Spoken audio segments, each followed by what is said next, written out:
भगवते वासुदेवाय। श्रीशुक उवाच निशम्य कौशारविणोपवर्णितां हरेः कथां कारणसूकरात्मनः पुनः स पप्रच्छतमुद्यताञ्जलिर्न चातितृप्तो विदुरो धृतौ रतः। विदुर उवाच तेनैव तु मुनिश्रेष्ठ हरिणा यज्ञमूर्तिना आदिदैत्यो हिरण्याक्षो हत इत्यनुशुश्रुम तस्य चोद्धरतः क्षोणीं सुदंष्ट्राग्रेण लीलया दैत्यराजस्य च ब्रह्मन् कस्माद्धेतोरभून्मृधः। मैत्रेय उवाच साधुवीरत्वया पृष्टमवतारकथां हरेः यत्त्वं पृच्छसि मर्त्यानां मृत्युपाशविशातनीं ययोत्तानपदः पुत्रो मुनिना गीतयार्भगः मृत्योः कृत्वैव मूर्ध्न्यङ्घ्रिमारुरोह हरेः पदम् अथात्रापीतिहासोऽयं श्रुतो मे वर्णितः पुरा ब्रह्मणा देवदेवेन देवानामनुपृच्छताम्। दितिर्दाक्षायणे क्षत्तर्मारीचं कश्यपं पतिम् अपत्यकामाचकमे सन्ध्यायां हृच्छयार्दिता इष्ट्वाग्निजिह्वं पयसा पुरुषं यजुषां पतिं निम्लोचत्यर्क आसीनमग्न्यगारे समाहितम्।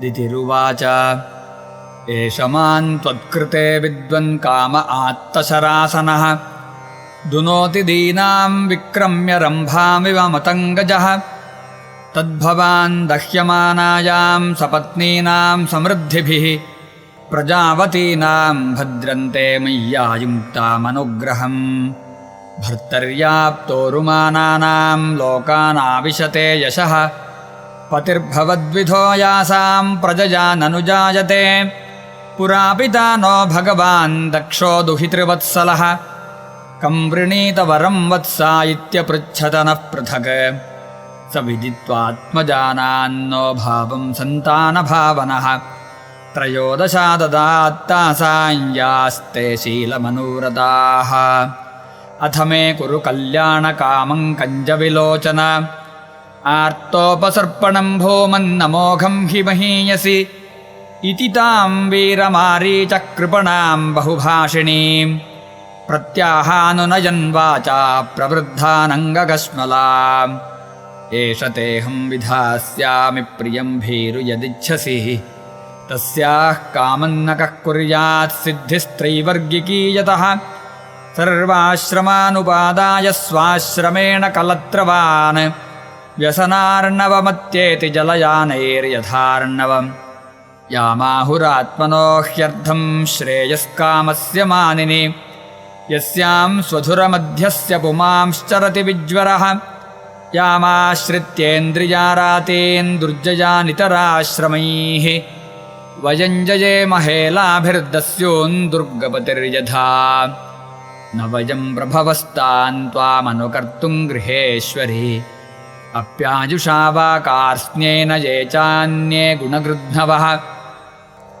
अथापि काममेतन्ते प्रजात्यै करवाण्यलं यथा मान्नातिवोचन्ति मुहूर्तं प्रतिपालय एषा घोरतमा वेला घोराणां घोरदर्शना चरन्ति यस्यां भूतानि भूतेशानुचराणिह एतस्यां साध्विसन्ध्यायां भगवान् भूतभावनः परीतो भूतपरिषद्भिर्वृषेणाटति भूतराट् श्मशानचक्रानिलधूलिधूम्रविकीर्णविद्योतजटाकलापः भस्मावगुण्ठामलरुक्मदेहो देवस्त्रिभिः पश्यति देवरस्ते न यस्य लोके स्वजनः परो वा नात्यादृतो नोत कश्चिद्विगर्ह्यः वयं व्रतैर्यच्चरणापविद्धामाशास्महे जाम्बत भुक्तभोगा यस्यानवद्याचरितं मनीषिणो गृह्णन्त्यविद्यापटलं बिभित्सवः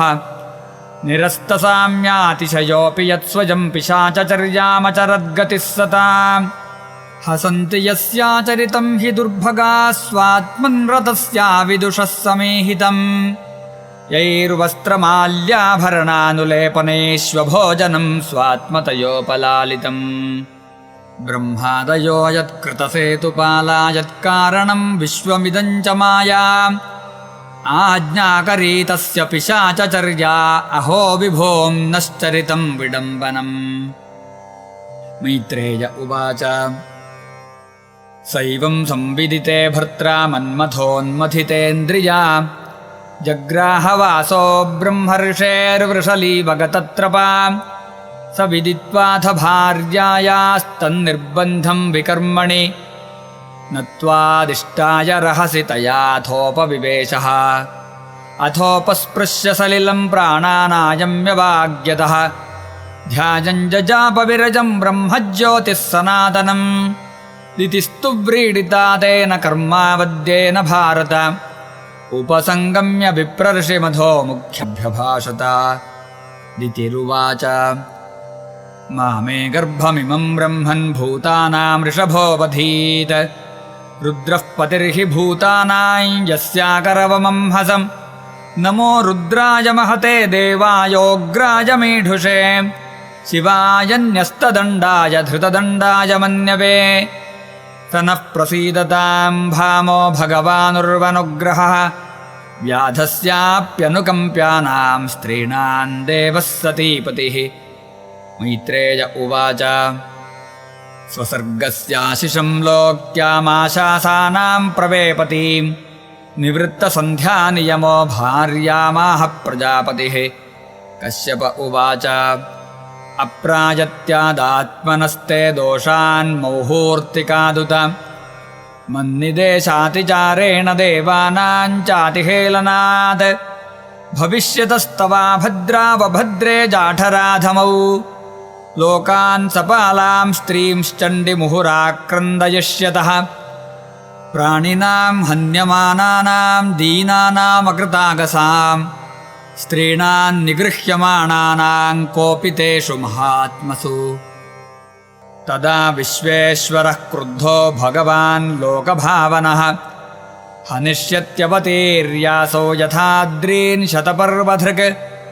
दितिरुवाच वधं भगवता साक्षात् सुनाभोदारबाहुना आशासे पुत्रयोर्मह्यं मा क्रुद्धाद् ब्राह्मणाद्विभो न ब्रह्मदण्डदग्धस्य न भूतभयदस्य च नारकाश्चानुगृह्णन्ति यां यां योनिमसौ गतः। कश्यप उवाच कृतशोकानुतापेन सद्यः प्रत्यवमर्शनात् भगवत्युरुमानाच्च भवेमय्यपि चादरात् पुत्रस्यैव तु पुत्राणां भवितैकः सतां मतः गास्यन्ति यद्यशः शुद्धं भगवद्यशसा समम् योगैर्हेमेव दुर्वर्णं भावयिष्यन्ति साधवः निर्वैरादिभिरात्मानं यच्छीलमनुवर्तितुं यत्प्रसादादिदं विश्वं प्रसीदति यदात्मकं सस्वदृग्भगवान् यस्य तोष्यते नन्ययादृशा स वै महाभागवतो महात्मा महानुभावो महतां महिष्ठः प्रवृद्धभक्त्या ह्यनुभाविताशये निवेश्य वैकुण्ठमिमं विहास्यति अलम्पटः शीलधरो गुणाकरो हृष्टः परर्ध्याव्यथितो दुःखितेषु